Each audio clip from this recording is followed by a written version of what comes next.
at muli nating balikan ang Panginoon ay nananalangin doon sa Hardin ng Gethsemane matapos yung tinawag nating Last Supper. Actually, Last Supper before crucifixion. Kasi nagkaroon pa naman sila ng maraming kainan pagkatapos ng 40 days. Matapos ang Panginoon ay bumangon mula sa mga patay. At ang Panginoon ay inaresto. Natatandaan na natin na madilim noon at may mga dalapang ilaw ang mga umaresto. Isang patunay na hindi umiilaw ang ulo ng Panginoon sapagkat kung nangyari yan ay di napakadali niyang hulihin at hindi na siya kailangan pang halikabibudas para lang makilala ng mga aaresto. So he was arrested at napag-usapan natin lahat ng mga katiwalian sa pag-lilitis sa Panginoon that they broke more than 30 Jewish laws just one night. Pinagbabawal na umaresto at pinagbabawal na maglilitis sa gabi. Pero ang Panginoon po inaresto sa gabi at bago nag-umaga ay meron ng hatol o kaya ay bago na tanghali ay nandun na at nakapako na siya sa krus. Napakabilis po ng mga pangyayari. Wala pang 24 hours from the arrest, the trial, or let's probably call it mistrial. Pagkatapos yun pong crucifixion and then the death of the Lord Jesus Christ. Hindi naglipat araw, hindi nag 24 hours. At ang lahat ng yan ay nangyari. And so the Lord was sentenced and he passed through the roads of Jerusalem, which many traditionalists call Via Dolorosa or the Way of Sorrows. Tinetrace po yung mga dinaanan niya, yan ay according to tradition lang naman. At napakarami po nagpupunta dyan, lalo kung Semana Santa at sila ay nag-aayuno doon. At marami sa kanila naglalakad ng paluhod doon sa mga kalye na yun at tinetrace nila ang Panginoon, ang dinaanan niya. Although of course the Bible does not require us to do this. The Lord does not require sacrifice of us because the Lord requires obedience. At pagkatapos pagdating nila doon sa bundok ng Calvary, I visited several spots in Jerusalem. And I am convinced because there are two sites in Jerusalem that they believe to be the site of the crucifixion. And I believe that the one na pinaniniwalaan ng mga ebangheliko ay yun na ngayon. Outside of the walls of Jerusalem, there's a tiny hill. At yung pong buril na yun ay siguro halos ay 4 or 5 stories high lamang kung i-compare sa isang building. At yun ay korting bungo. Kahit malayo kayo, kitang-kita yung korting bungo, yung hill na yun, at sinasabi nila yun yung place that skull. Golgotha means bungo. At dyan po ay meron silang mga nahukay na pinaniniwalaan ng maraming evangelicals na doon po nalibing ang Panginoon. Sapagkat ang mga bato na bundok na ganyan, merong hukay na ganyan at pag pumasok kayo sa loob, nandun ay mayroong ang libingan. At yan ang tradisyon ng mga tao nung araw. Doon naman sa labas ng libingan na yon ay merong korting isda na nakaukit sa bato. Yan po ang kauna-unahang simbolo ng mga Christians, isda. Kasi sabi ni Lord kay Peter, I will make you fishers of men. Kaya yung mga Christians, ginawa nilang korting isda ang kanilang symbol. Later on, alam mo na uso yung cross as a symbol of Christ. When the pagans of Rome started to use it, the cross was never a Christian symbol up to the time na hindi pa nirurule ng Romano ang Christianity. Now, inside the tomb, may nakalagay po doon sa pinto, He is risen, He is not here. At yan ang sinabi ng anghel noon kila Mary Magdalene nung dumayo sila nung umaga. Sabi ng anghel, He is risen, He is not here. Sapagkat doon po sa isang lugar naman sa Jerusalem, yung tinatawag nilang Church of the Holy Sepulchre, ito ang paniniwalaan ng mga Roman Catholic at saka ng mga Eastern Orthodox Church na doon daw inilibing si Christ. Pero wala na po yung libingan doon sapagkat may church doon at doon sa gitna ng church, doon sa ilalim ay lulusong kayo at sinabi nila yun daw ang libingan. At yung batoy na pudpud na, sa dami po ng humimas at humipo at sa dami ng panyo na ikinayod doon, ay pudpud na yung bato. Kung nakakita kayo ng mga sangkalan ng araw na napupudpud, gano'n na ang itsura. Kaya naman, doon sa pinaniniwalaan ng mga evangelical Christians na doon inilibing si Lord, ang laki-laki mong nakalagay, He is risen, He is not here. So as not to encourage superstitious beliefs, dahil baka pati yung mga bato ay sambahin na naman ng mga tao. And so, nagkukulang sa pagsamba doon sa inilibing at bumangon at ang sinasamba yung pinaglibingan. So, nangyayari po yan when people become very superstitious and traditional. And so, nung dumating doon sa bundok na yon, ang Panginoon, siya po ay ipinako. At siguro yung mahigit mga isang dangkal at malalaking mga pako ang ginamit sapagkat kung maliliit lamang, di mahuhulog yung ipinako. And so, there was this spikes of torture at matapos na inilubog sa kanyang dalawang kamay, at naniniwala po tayo na ang crucifixion ay hindi po sang-ayon doon sa mga artist's rendition na nasa gitna ng palad ang pako. Sapagkat kung nasa gitna yan ng palad, matipilas ang palad at mahuhulog yung ipinako. Sa laki ba naman ng mga tao, kaya ba naman mga ligaments ng palad yun? Kaya dito yan sa pulso. dito ipinapako para talagang nakapako ka. Kaya malalaking mga bakal ang ginagamit nila at pagkatapos ang mga paa ay ipinako. At sa ganito pong crucifixion, sapagkat ang crucifixion ay tradisyon ng mga Romans na pagpatay, this is the capital punishment sa mga hindi Roman citizens. Pag Roman citizen ka o kaya a respectable citizen of a country, beheading para mabilis-bilis at malinis-linis. Pero para ipako kayo doon, napakatagal bago mamatay at hindi naman namamatay dahil ipinako. Ang ikinamamatay po ng ipinako ay sapagkat nakabitin siya, habang siya ay nabibitin, yung mga laman niya dito sa dibdib ay nahihila, kung kaya ang kanyang baga ay hindi na makabukat, hindi na makahinga. And so it is a very slow death na para kang sinasakal, nakukulangan ng iyong hininga. At syempre, ang puso, sapagkat nababanat at nakabitin yung tao, hindi rin makatibok na mabuti. Kaya konti-konti na lamang na blood ang nakakarating sa mga vital organs of the body. Kaya ang ipinapako po ay nagkakaroon ng pagdedelirio at kasunod na yan yung slow bleeding. Kaya po napakasakit na una ng kamatayan at bukod doon ay meron pang kakambal yan, nakahihiyan. Sapagkat to be killed on the cross is a shame. The shame nakakambal sapagkat biruin nyo naman kayo hinubaran na at nandun pa kayo, nakatinda pa kayo at nakikita pa ng mga tao tapos unti-unti kayong namamatay. And so, yan po ay ginagamit ng mga Romans also to discourage people from fighting the government. Eh, kitang-kita mo nga naman yung mga lumalaban sa gobyerno, namamatay na unti-unti, kaya ikaw ngayon, mawawala ka ng lakas ng loob na lumaban pa sa kanilang batas. And so therefore, it is normal, according to scientists and according to history, na ang mga tao kung ipinapako sa krus ay nagsisisigaw. At maging dyan sa Muntinlupa, ayon po sa nakakasaksi na ng mga pinapatay sa silya elektrika, kahit na talagang si Totoy bato at kahit siya ang siga ng daang bakal, eh talagang nag-iiwak at naglulupasay pagka dadalhin na sa silya elektrika. Dahil talagang isipin nyo naman na kayo kukuryentehin. Ganon din naman ang mga ipinapako sa krus. Sa sakit ng nadaranasan nila ay napaka-normal para sa kanilang magsisigaw, magtitili, at pagbumurahin yung mga nagpapako sa kanila. O kaya kung hindi naman pagbumurahin, ay magmakaawa, humingi ng awa. And many of them lose controls of their bodily movements. Kaya meron na doon, they move their bowels, minapapaihi, at sabog na ang mga luha, ang umog at lahat-lahat. Dahil nga, nawawala na ng control sa sarili. And so therefore, that is the normal thing to happen to somebody that was being crucified. Tingnan natin ang Panginoon ng ipinako. Ano po ang kanyang ginawa? Nung siya ipinapako at itinataas siyang ganon, ang sabi niya, Father, forgive them, for they know not what they are doing. No man was ever crucified with such presence of mind. At ang ginawa po niya, sa halip na magsisigaw, sa halip na maglulupasay doon, o magmakaawa, o magmura, the Lord Jesus Christ, in the time of the most terrible pain, that could have been a great excuse to lose control of your faculties, the Lord Jesus Christ prayed. Nanalangin. At tingnan po natin ang kanyang dalangin. Ito po yung nakarecord sa Luke 23 verse 34. Father, forgive them, for they know not what they are doing. Ama, patawarin mo sila at hindi nila alam ang kanilang ginagawa.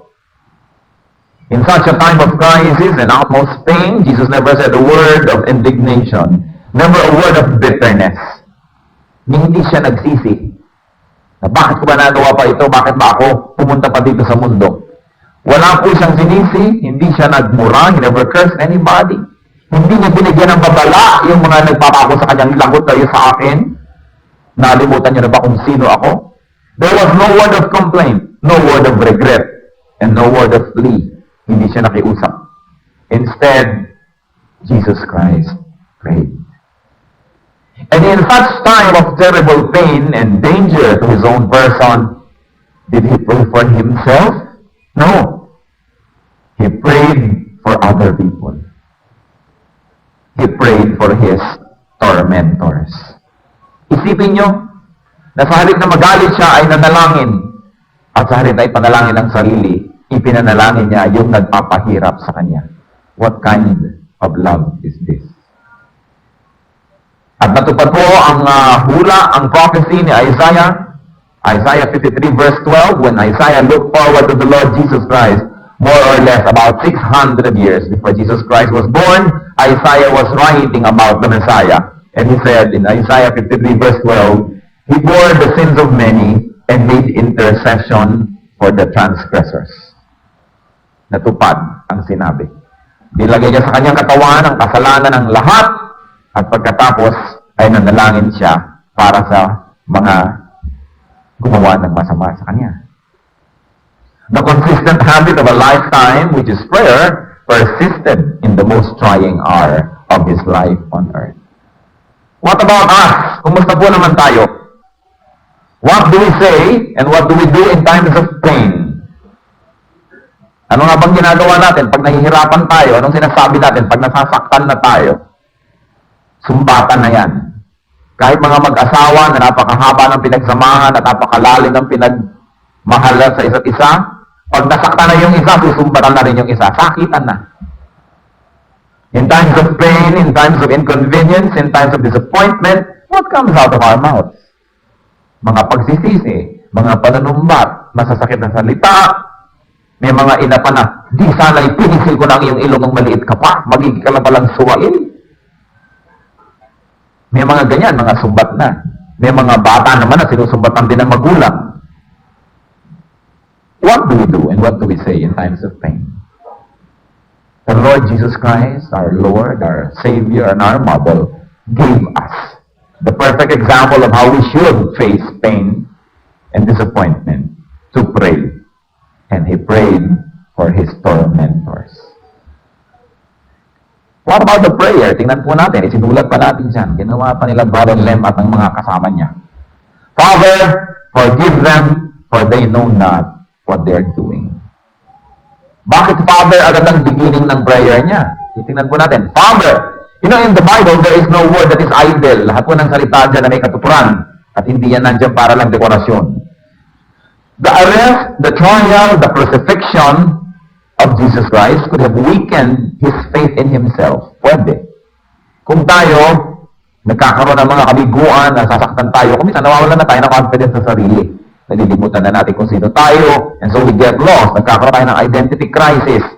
And so the Lord Jesus Christ, it was very important for Him that after the trial, the crucifixion, and all the difficulties that went along with that, ay hindi niya nalimutan kailanman kung sino siya in relation with the Almighty. And so He said, Father. All the pain never dimmed His faculties as to forget who He was. And as to recognize the Father in heaven from whom He came.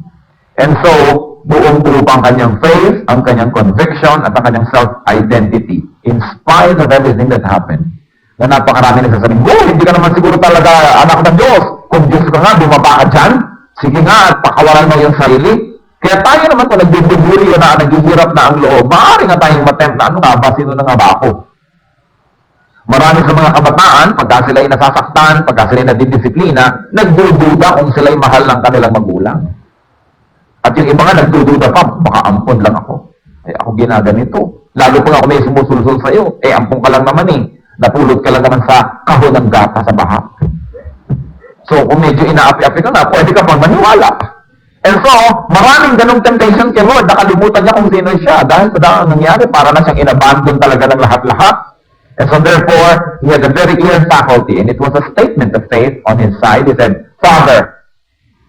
Hindi niya nakalimutan kung sino siya. He addressed God in heaven from whom He came as Father, the closest affinity in patriarchal Israel. Yun ang closest relationship na pwede mo makuha, yung mag-ama.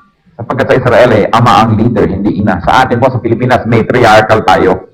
Many men will disagree, but it's really happening. Culturally, we are very matriarchal. Ganyan sa Asia. All agricultural countries are matriarchal. In any case, Father, sabi niya. At sa pagsabi niya ng Father, there is no confusion about the relationship in spite of the trouble. No ill feelings, no distance, despite all the pain and the suffering. Hindi siya lumayo, hindi siya umagwat kahit kailan. Sa niya, Father. What about us? Tayo. Do we stay cling to the Father in heaven despite our disappointments? Despite the frustrations? Despite pain and suffering? O pagka may mga nangyayari na sa buhay natin, hindi natin gusto, nagtatampo tayo, pati sa Diyos. At pati tayo, lumalayo sa Diyos. And so therefore, we can never really say from the bottom of our heart, Father. Kasi tayo lumalayo, nagtatampo, nagagalit sa Diyos. Pagka yung mga deadlines na gusto nating ma-meet, yung mga kailangan natin na hindi niya ibinibigay sa oras na itinakda natin, nagtatampo tayo. Napakagandang isipin yung sinabi, Lord, Father, parang yung sinabing, wala akong sama ng loob, everything is okay, everything is the same, nothing changes between us, kahit nagaganito ako. Remember the prayer of the Lord sa garden? If thou wilt, let this cup pass. Kung maaari sana. You know, the human nature in the Lord was there as well, na mahirap humarap sa crucifixion. Baka akala nyo ganun kadali, dahil sabi nyo, Diyos naman siya. Huwag nyo kakalimutan that Jesus Christ was also a man. So therefore, he probably had all the fears, also the nervousness of man. And he felt all the pain because he was human. And so he said, Father, that means nothing changes in spite of this. Ganun ba ang relasyon natin sa ating mga magulang? Kahit nagkakaroon ng mga hirap, kumisan tampuhan, nothing changes? Ganun ba ang relationship natin sa ating mga spiritual brothers and sisters in the church? Kahit hindi ka pinansin, kahit nabusan ka na isang kalderong sopas, nothing changes? O konting bagay na iiba agad? Dati ang tawag mo yung brother Beck, ngayon Beck! Ulysses! Ganyan pa, bubuuin mo pa, dahil naiinis ka na. But the Lord Jesus Christ said, Father. And after that he said, forgive them. One of the greatest teachings of the Lord is to forgive enemies. Matthew 44, he said, but I tell you, love your enemies and pray for those who persecute you. Sabi natin, easier said than done. Madaling gawin yan. It's only in the mind. But the Lord, by saying, Father, forgive them, exemplified His teaching. Yung katuruan niya, ginawa niya. Yung sinasabi niya, pinanindigan niya, ginawa niya yon. And I want you to appreciate this, brothers and sisters. Kailan ba ipinanalangin ng Panginoon yung mga nagpapahirap sa Kanya? Kailan? At the climax of the people's rejection of Him, at the climax of the people's hatred and torture of Him, that's when Jesus Christ prayed for them. Hindi nung babi-babi pa sila, hindi nung magkakaibigan pa sila, na nag-miracle siya, at ang mga tao ay dinudumog siya at nagkakandara pa sa paghipo ng kanyang damit. Hindi noon. Nung siya ay tinalikuran, nung siya ay dinuraan, nung siya ay binugbog, nung siya ay binunutan ng mga balbat at siya ay iniinsulto, nung siya ay hinampas, nilatigo, nung ipinako siya sa krus, nung niya ipinalangin ang mga ito. What timing and what proof of God's love. Can we do this? O ipinapanalangin lang natin ang mga kapatiran natin pag tayo magkakasundo. At pag nagkasamaan na ng loob, ipinapanalangin pa rin, pero mamatay na sana siya. Mahulog sana siya sa hagdan. Ganito kaya ang mga prayer natin. But the Lord Jesus Christ prayed the most profound, the most beautiful, the most affectionate prayer for the people at the height of the people's rejection of Him. Kapag sinabing Christian, ibig sabihin little Christ, dapat nagagawa natin yun. Siguro hindi ganun katindi ang ating paggawa, subalit we should strive towards that end. Sabi niya, Father, forgive them. Bakit naman Father ang forgiving party? Bakit Father ang magpapatawad?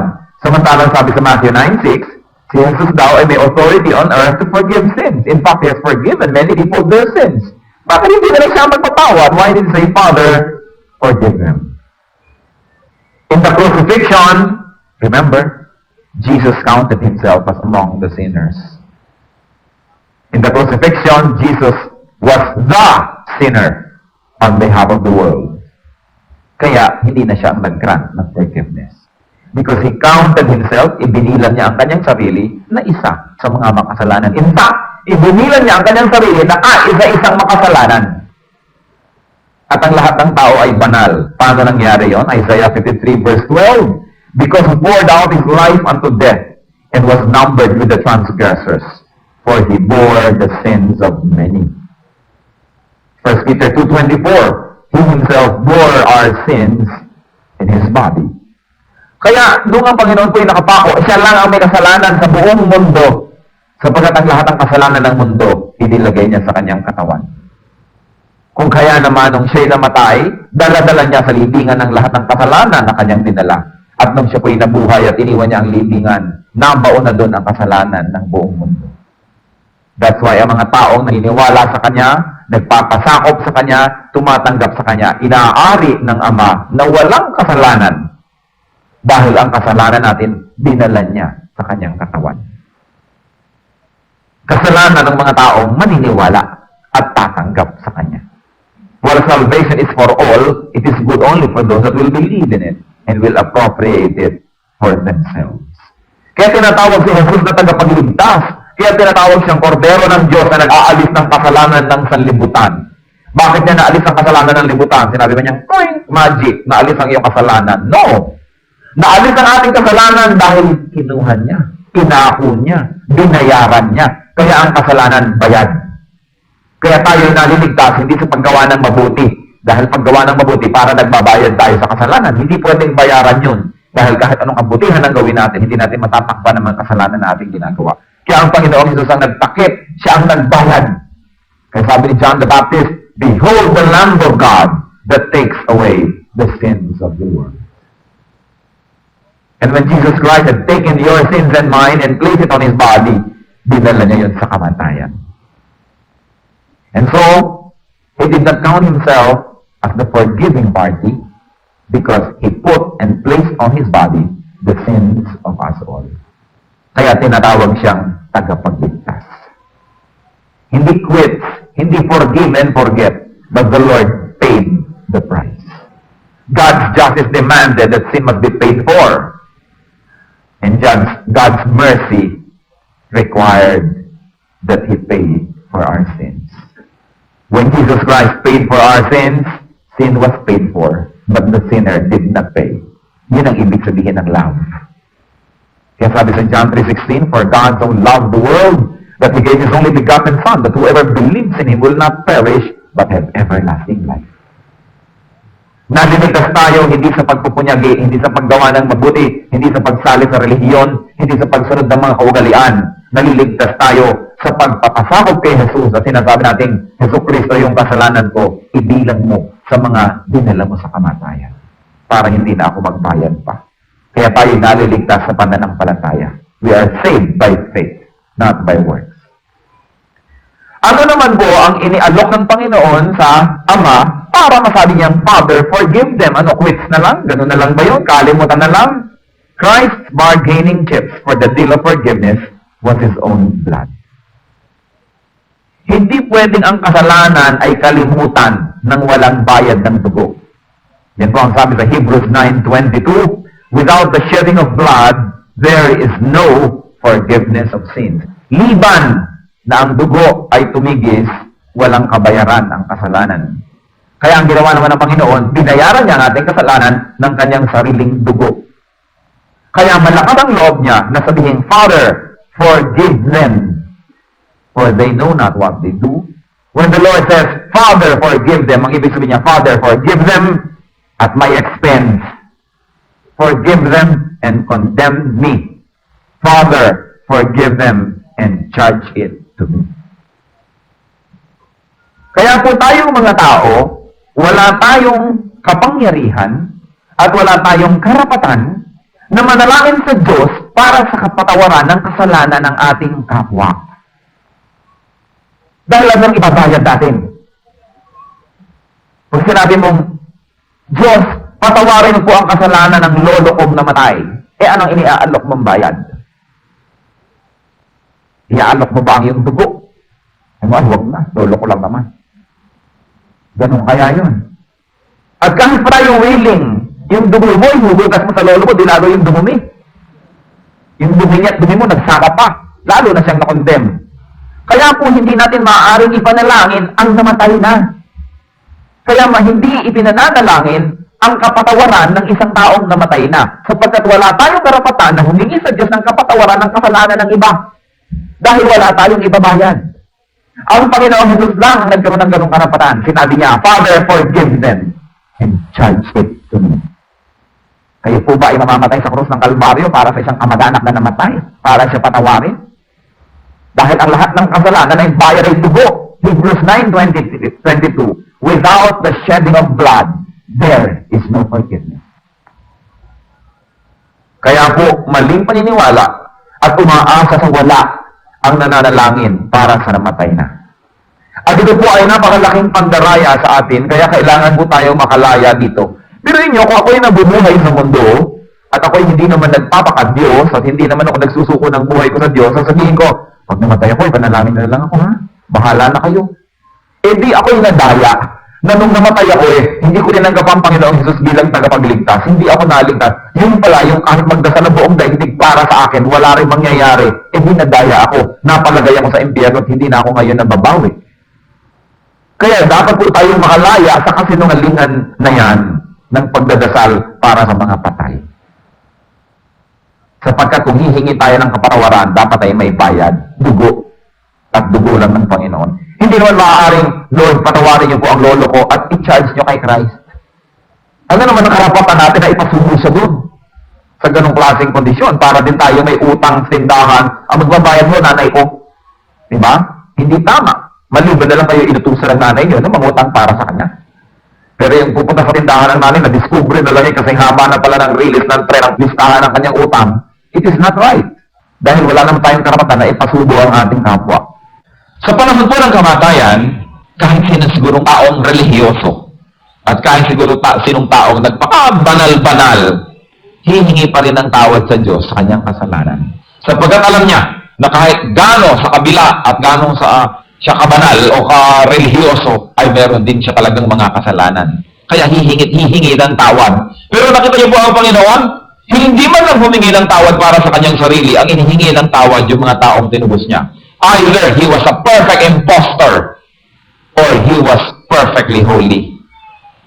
Kaya hindi siya humingi ng tawad. And of course, we believe that the Lord was perfectly holy. Wala siyang sukat ihingi ng tawad. Kaya up to his last dying breath, kasalanan ng iba ang kanya pong pinagtuunan ng pansin. The Lord knew that he needed no forgiveness because he lived a perfectly sinless life. 1 John 3:5 says that, in him is no sin. And Hebrews 4:15 talks about Jesus Christ. He was tempted yet without sin. Tinukso pero hindi nagkasala. Wala siyang bahid ng anumang karumihan. Ngayon ang tanong po, sabi, Father, please forgive them. Sino yung them? Si Sister Kleng Saino kaya yun? Diba? Si Joel Danan kaya yung them na yun? O si Rolly Achico kaya yun? Sino kaya yun? O si Aling Epang na kapitbahay ninyo? Marami pong mga paniniwala kung ano po itong them. May nagsasabing yung them ni Lord, yung mga Romano na nagpako sa Kanya. Meron naman pong nagsasabi ito yung mga Hudyo na nagnilit kay Pilate na siya ay ipako. And yet, may mga naniniwala. At ito po sa huli, kasama ako dito, na yung sinabi ni Lord na them, both the Jews and the Gentiles. The Jews, the Romans, the Filipinos, lahat tayo. Kasama na ang mga Ita, ang mga Tiruray, ang mga Tinggian, ang mga Inchek, lahat, pati Arabo, na maaari pong maniniwala. Kasama na rin dyan ang mga entertainers, lahat ng klase ng tao. Did Jesus die only for the sins of those immediately around Him and those that were directly implicated in His death? I don't think so. Napakaunti naman nun. The Lord Jesus Christ died for the sins of the world because the sins of the world necessitated the Lord's death on the cross. John 3:16 tells us, for God so loved the world that He gave His only begotten Son. And so therefore, the death of Jesus Christ is for the world, for everybody. Ngayon, yung pong general niya, yung kanyang prayer na ito ay merong general at merong specific qualities. Yung sinabi niyang, forgive them for they know not what they do, the general implication is that the prayer was for the sins of all men at all time. And then also, together with that, and not the expense of that, together with that, there is also specific meaning. Forgive them, the people directly involved in His crucifixion. And that we will discuss a little bit later. Ano ang premise ni Lord for forgiveness? Dalawa. Forgive them and charge it to me. And the second reason why Jesus was asking for forgiveness, forgive them, for they do not know what they are doing. And so kung i-apply po natin yung specific prayer, meaning for the people directly involved sa kanyang crucifixion at saka trial, Kung yun po ang gagawin natin, application, yung specific. Therefore, God's forgiveness and the forgiveness that the Lord was asking for did not include Pilate or Judas or the people that knew what they were doing.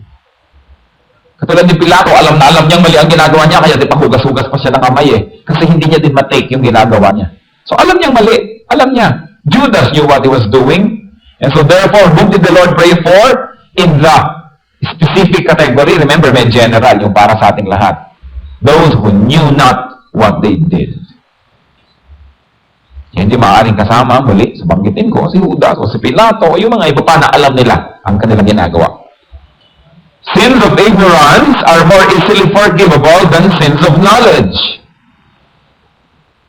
Peter said to the Jews later on, nung mga naniwala na sila sa Lord, Acts 3:7, "Now, brothers, I know that you acted in ignorance, as did your leaders." Sabi na nung araw, kasama siguro kayo sa nagpapako kay krus, kay Lord sa krus, pero alam ko, you did it out of ignorance dahil mangmang kayo, hindi nyo naintindihan. Hindi nyo alam ang inyong ginagawa. Maging si Pablo, sinabi niya yan sa 1 Corinthians 2:8. None of the rulers of this age understood it. Yun daw si Lord. For if they had, they would have not crucified the Lord of glory. So there was ignorance. And 1 Timothy 1:13, Paul said, "Even though I was once a blasphemer and a persecutor and a violent man, I was shown mercy because I acted in ignorance and unbelief." Now, I'd like you to take note of one very important thing. Ignorance does not make sin excusable. Ignorance of the law is not an excuse. However, ignorance makes the offender more easily forgivable than those that act with full knowledge. So, hindi po kamo tayo mangmang, sasabihin natin, kasi hindi ko alam eh. Hindi po yan ang nagiging basihan para tayo mapatawad. Kaya lang, yung nagkakasala ng walang muang at walang kamalay-balay na nagkakasala siya, mas madaling patawarin kaysa sa doon sa mga alam na alam nila ang kanilang ginagawa ay mali. And so therefore, anong klase po bang kasalanan ng mga ginagawa natin sa buhay? Nagkakasala ba tayo dahil hindi natin alam? Tumatawid ba kayo ng hindi pag-green dahil hindi nyo alam o alam nyo? Diba? Nagbe-break ba tayo ng mga law dahil hindi natin alam o alam na alam natin kaya nga nagmamadali dahil may pulis. So therefore, alam natin. Yung nagtatapon ba tayo ng basura sa mga kalye-kalye kung saan-saan sulok-sulok, alam ba natin na bawal o hindi? Alam natin. So we are committing sins of knowledge. Hindi sins of ignorance. Kaya mahirap patawarin yung mga yan. Dapat, kung anong alam natin, doon tayo kumamporme. Eh, yun, meron naman kaya tayong ginagawa talagang kasalanan na, ako, hindi ko alam na kasalanan pala. Parang pag nahuli ka ng pulis, ako, hindi ko nakita ang red light. Hindi ko alam na no parking. Mga kunwari. Gaano karami po sa ginagawa nating kasalanan, yung alam naman natin. And so therefore, kung alam natin hindi tayo kasama dyan, so forgive them for they know not what they do. Dapat punish them for they know what they do. Dapat ganun. At marami po tayong ginagawa, alam naman natin. Kung ganyan pala, na mas madali namang patawarin ang kasalanan out of ignorance, tingnan po natin ang ating buhay. At hindi po para mag-excuse tayo sa kasalanan natin, kundi paano natin gagamitin ang prinsipyong ito sa pagpapatawad sa nagkakasala sa atin. Hindi yung para palusutin ang ating sarili. Huwag niyo pong gamitin yan for that purpose. We should be strict with ourselves and generous with others. So, do not be easily offended by sins of ignorance against you. Ano po ba ang mga sins of ignorance against us? Unang-una yung ignorance of who you are. Merong mga tao hindi napansin. Kilala mo ba kung sino ako? Hindi mo ba ako kilala? Hindi nga. Eh, kung kilala ba kita, gagawin ko yan. So, huwag po tayo nagagalit sa sins of ignorance of our identity. Kasi minsan nagagalit tayo, hindi naman nila tayo talaga kilala. Napagkamalang halimbawa ang tindera sa palengke, nandun ka lang nakatayo, magkano mo ito? Hindi mo ako tindera?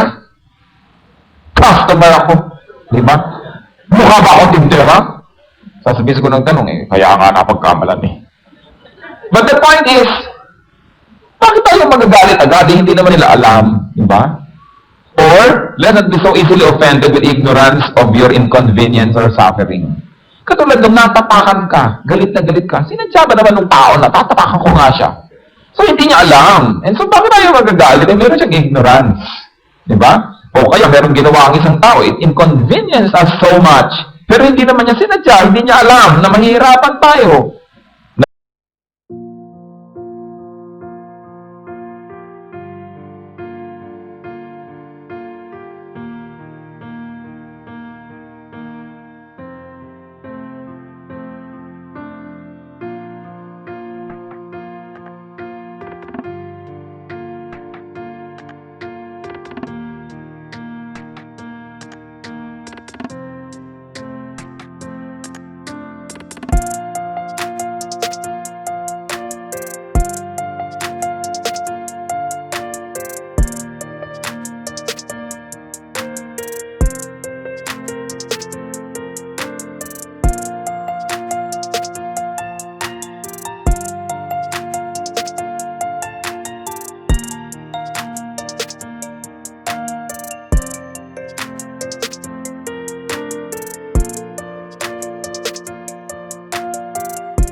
Trying to say is this, marami po tayong beses na nagagalit, nagtatampo, eh hindi naman talaga sinasadya ng tao yun para sa atin.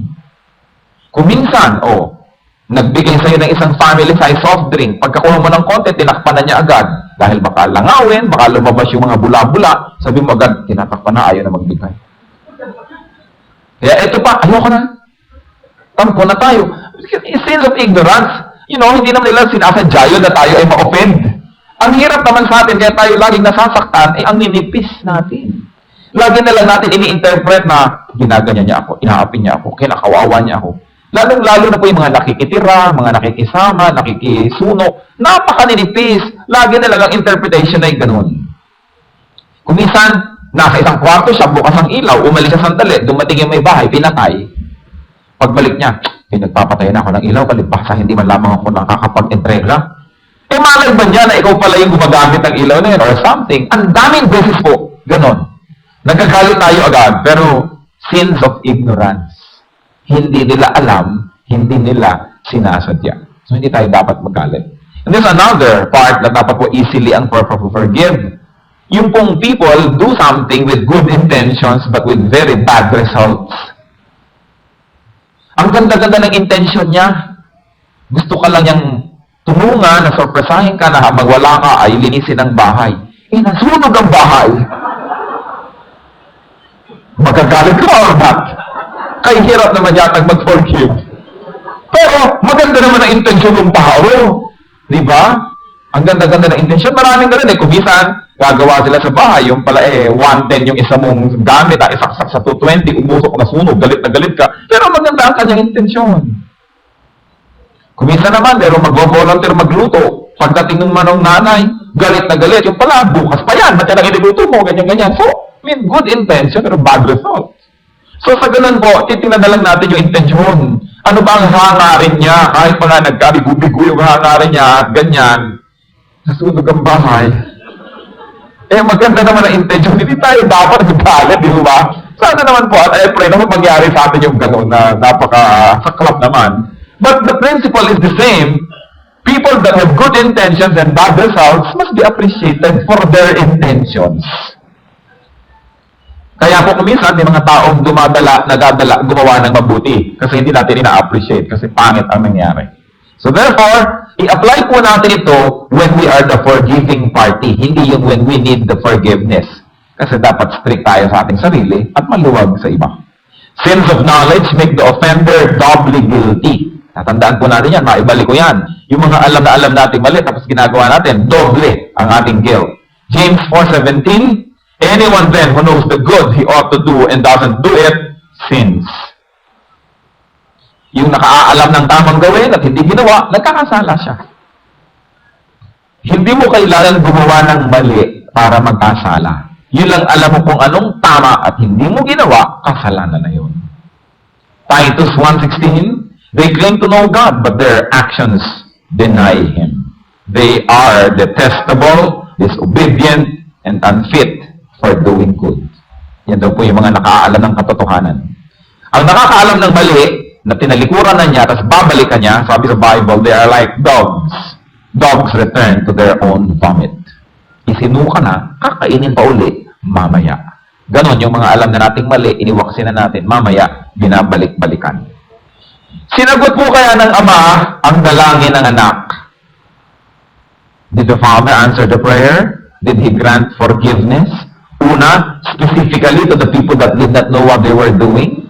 And then, did he grant forgiveness to all people in the general application of the prayer? Sabi po ng Panginoon sa John 11:42, kausap niyang ama, I knew that you always hear me. Alam ko na lagi mo akong dinidinig. Kung kaya wala tayong kaduda-duda, sinagot niya siya ng Panginoon ang sabi, yes na yes. The prayer was granted.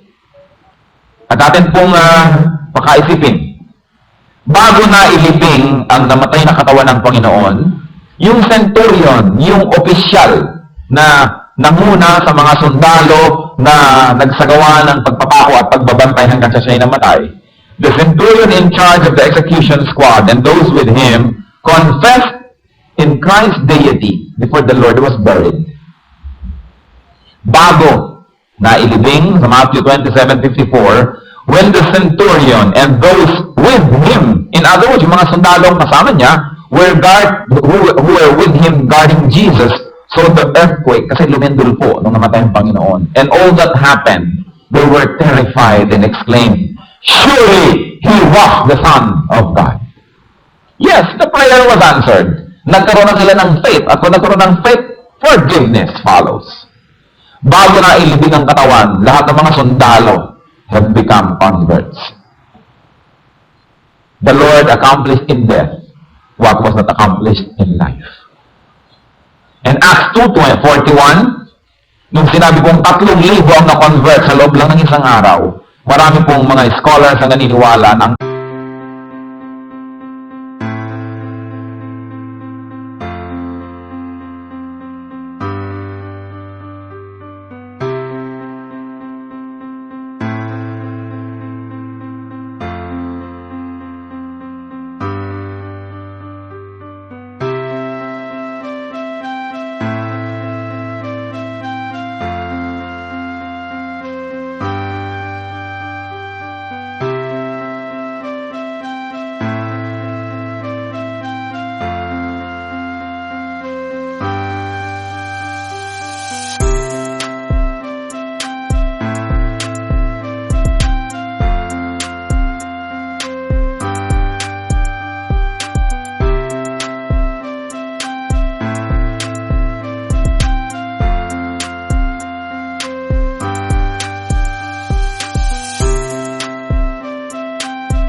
offended. Maaari pa kayang mangyari na tayo masaktan, mapagtaksilan, mapahiraman, nang hihigit pa sa tinanggap ng Panginoon? Hindi na siguro. Imposible na. Kaya kung nakaya niya magpatawad, dapat tayo rin. Luke 6:37, forgive, and you shall be forgiven. Ephesians 4:32, be kind and compassionate to one another, forgiving each other, just as in Christ, God forgave you. In closing, I just would like us to look up to the Lord and say, Lord, thank you for the forgiveness that you gave me. Pasalamatan natin ang Panginoon sa pagbibigyan niya ng kapatawaran sa ating kasalanan. At bilang patunay at patotoo ng ating pasalamat, magpatawad tayo. Magpatawad tayo. Kung sino man ang ating dapat patawarin. Let's be alone with God for a while. Let's bow our heads in the presence of the Almighty. Sino ang dapat yung patawarin, mga kapatid? He who fails to forgive burns the bridge over which he too must pass. And so let's think about this. Sinong dapat nating patawarin? At ngayon, magpatawad tayo sa ating puso. Magpatawad tayo. At kung meron tayong dapat hinga ng tawad, humingi tayo ng tawad. If you have to rise from your seat and ask forgiveness, do it. It is a holy thing to do. Hindi yan nakakahiya. Yan ay isang napakaganda at marangal na bagay na humingi ng tawad. And so if there's anybody here, meron tayong mga kasama dito, alam natin, kailangan natin hinga ng tawad. Ibigay natin yan. Dapat humingi tayo. O kaya kung meron namang dapat tayong bigyan ng tawad, humihingi na ng patawad nun pa, ayaw pa natin, ibigay na natin ngayon. And so let's be alone with God. Think of the people that are not here, forgive them. And think of the people that are here, forgive them and approach them. And if the people that you need forgiveness from are here, rise from your seat. Ask for forgiveness. God is calling you. Don't harden your hearts. Let's obey the Lord. Let's be alone. And I'm going to give people a chance to go to people to either grant or seek forgiveness. Kung nandito, yung dapat patawarin o hinga ng tawad. Yung mga wala, patawarin natin in the Spirit. Let's be alone with God for a while and consider how He forgave. And to those of you who would say, Lord, I find it very hard to forgive. I like to forgive, pero hindi ko yata magagawa on my own. I need your miracle. And if that is what is in your heart, and you say, I like to forgive, but it's so hard, it seems like I cannot, but I need the power of the Holy Spirit, and you want to receive that power today, stand up, I will pray for you. Anybody who would say, Lord, I like to forgive, but I find it hard. Anybody that would like the Lord's power? Yes, sister, the Lord sees you. Who else? The Lord needs to empower us. Mahirap mag-forgive kung sa sarili lamang natin. Who else would say, Lord, I like to forgive. I know I must forgive, but I cannot on my own. Hindi ko kaya kung sa sarili ko lang. Bigyan niyo po ako ng spirito to do it correctly. Who else? I will pray for you.